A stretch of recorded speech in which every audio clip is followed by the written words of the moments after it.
फिर से आपका ओके बायोलॉजी में स्वागत है। इस क्लास में हम एक अन्य धनात्मक पारस्परिक क्रिया के बारे में चर्चा करेंगे जिसका नाम है सहबोजिता या इसको अपन बोलते हैं कमेंसलिज्म।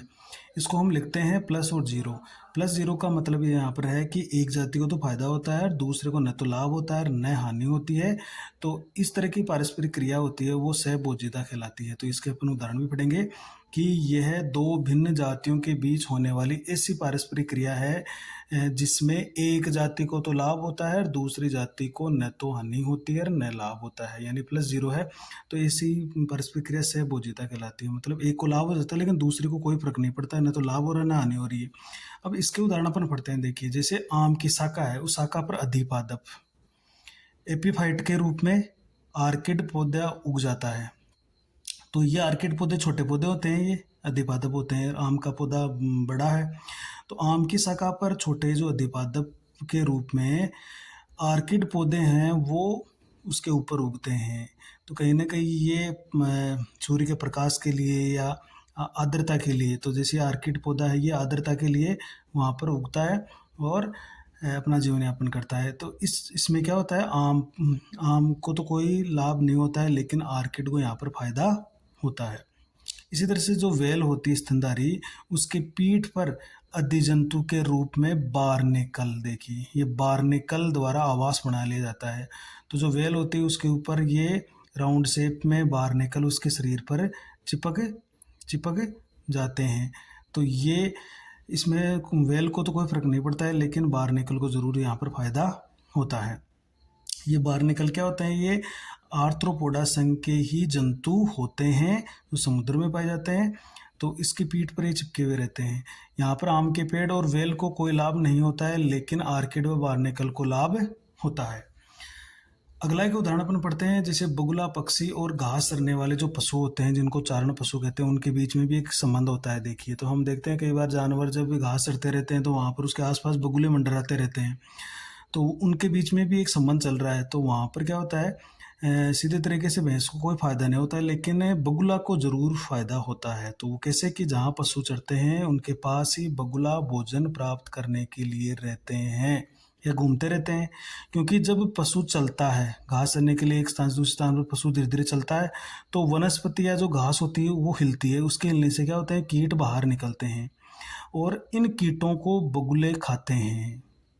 अन्यथा कीटों को घास में ढूंढना और फिर उनको पकड़ना बगुले के लिए कठिन कार्य होता है, क्योंकि घनी जो घास होती है उसमें कीटों को ढूंढना और पकड़ना बगुले के लिए कठिन है। तो जब भैंस चलती है तो वो वनस्पति हिलती है तो कई कीट बाहर आ जाते हैं घास से, उनको बगुला आराम से खाता रहता है। तो यहाँ पर बगुला और उसी चारण पशु के बीच में एक संबंध है। ये संबंध है सहभोजिता का, जिसमें चारण पशु को तो कोई फायदा नहीं हो रहा है लेकिन बगुले पक्षी को जरूर इसमें फायदा हो रहा है, उसको भोजन प्राप्त हो रहा है। इसी तरह से अगला एक अपन उदाहरण पढ़ते हैं, सी एनीमोन और क्लाउन मछली का संबंध। देखिए, तो सी एनीमोन ये जो प्राणी है ये निडेरिया संघ का प्राणी है, निडेरिया संघ का प्राणी है।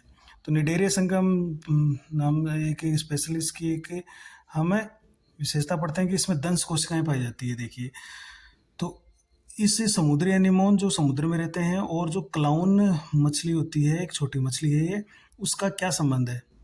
तो यहाँ पर देखिए, समुद्री एनीमोन में दंशन स्पर्शक पाए जाते हैं, यानी जो स्पर्शक होते हैं टेंटेकल्स, उसमें दंशन होते हैं। इसमें दंश कोशिकाएं पाई जाती है जिसमें विषैला पदार्थ भरा रहता है, तो कोई भी शिकारी इसके आसपास नहीं आता है।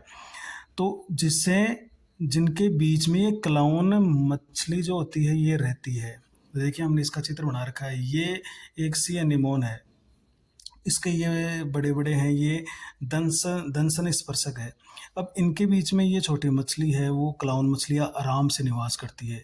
तो यहाँ पर एनीमोन को तो कोई फायदा नहीं हो रहा है लेकिन इस क्लाउन मछली को जरूर फायदा हो रहा है, क्योंकि क्लाउन मछली अपनी सुरक्षा कर रही है इस एनीमोन की स्पर्शकों में छिपकर।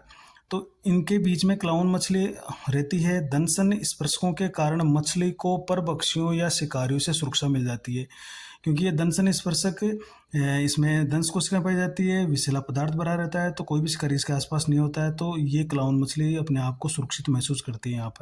यहाँ समुद्री एनीमोन से क्लाउन मछली को फायदा होता है, लेकिन क्लाउन मछली से एनीमोन को कोई लाभ नहीं मिलता है।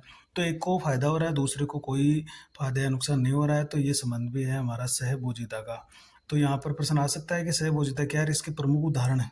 तो यहाँ पर ये उदाहरण आपको याद रखने हैं सारे, तो एक बार आप फिर से देख सकते हैं कि ये सहभोजिता की परिभाषा होती है। इसके आप उदाहरण याद रखिए, आम के शाखा आर्किड वाला, वेल और बारनेकल वाला, और बुगले पक्षी और चारण पशु वाला, और समुद्री एनीमोन और क्लाउन मछली वाला। ये उदाहरण आपको याद रखने हैं और आप इसको लिख सकते हैं। ये लो, तो यहाँ पर ये बोर्ड में की परीक्षा की दृष्टि से एक इम्पोर्टेंट टॉपिक है, क्योंकि यहाँ से इस चैप्टर से 4 मार्क के प्रश्न आने वाले हैं। तो यहाँ पर ये पूछा जा सकता है कि सहभोजिता क्या है, इसके उदाहरण देकर समझाइए। तो आपको इसकी परिभाषा लिख देनी है कि ऐसी पारस्परिक क्रिया जिसमें एक जाति को लाभ होता है, दूसरे को न तो लाभ होता है न हानि होती, इसको मतलब है, इसको प्लस से अपन 0 से दर्शाते हैं। तो यहाँ पर एक मैच करने वाला प्रश्न भी आ सकता है कि इस तरह से चिन्ह देखिए, आपको जो क्रियाएं पारस्परिक क्रियाएं हैं उससे मैच करवा सकता है। तो इसके उदाहरण आपको बता दिए, आम की शाखा वाला और द्विपादप वाला। ये मैं इसलिए दोबारा बता रहा हूँ क्योंकि ये इंपॉर्टेंट है। वेल की पीठ पर जो बारनेकल, जो आर्थ्रोपोडा के जंतु होते हैं वो चिपके हुए रहते हैं, तो यहाँ पर बारनेकल को तो फायदा हो रहा है, जबकि वेल को कोई फायदा नहीं हो रहा है। बारनेकल को फायदा ये हो रहा है कि वेल जैसे जैसे पानी में घूमती है, बारनेकल भी जगह जगह घूमते रहते हैं, इनको फ्रेश वाटर मिलता रहता है, भोजन मिलता रहता है। इसी तरह से बुगला पक्षी और जो पशु होते हैं उनके बीच में भी रिलेशन होता है, जो आमतौर पर हम अपने आसपास देखते रहते हैं। और समुद्र में जो सी एनीमोन है और क्लाउन मछली का संबंध है। तो यहाँ पर सी एनीमोन में जो दंश कोशिकाएं या जो दंशक स्पर्शक होते हैं, ये दंशक स्पर्शक के अंदर ही दंश कोशिकाएं होती है, तो इनके ये इससे ये क्लाउन मछली इसके अंदर रहकर अपने आप को सुरक्षित कर लेती है। तो यहाँ पर सी एनीमोन को तो कोई फर्क नहीं पड़ता है, जबकि क्लाउन मछली को फायदा हो जाता है। तो इस तरह से ये था सहभोजिता का उदाहरण। अगले वीडियो में हम ऋणात्मक पारस्परिक क्रियाओं की चर्चा करेंगे। Thank you.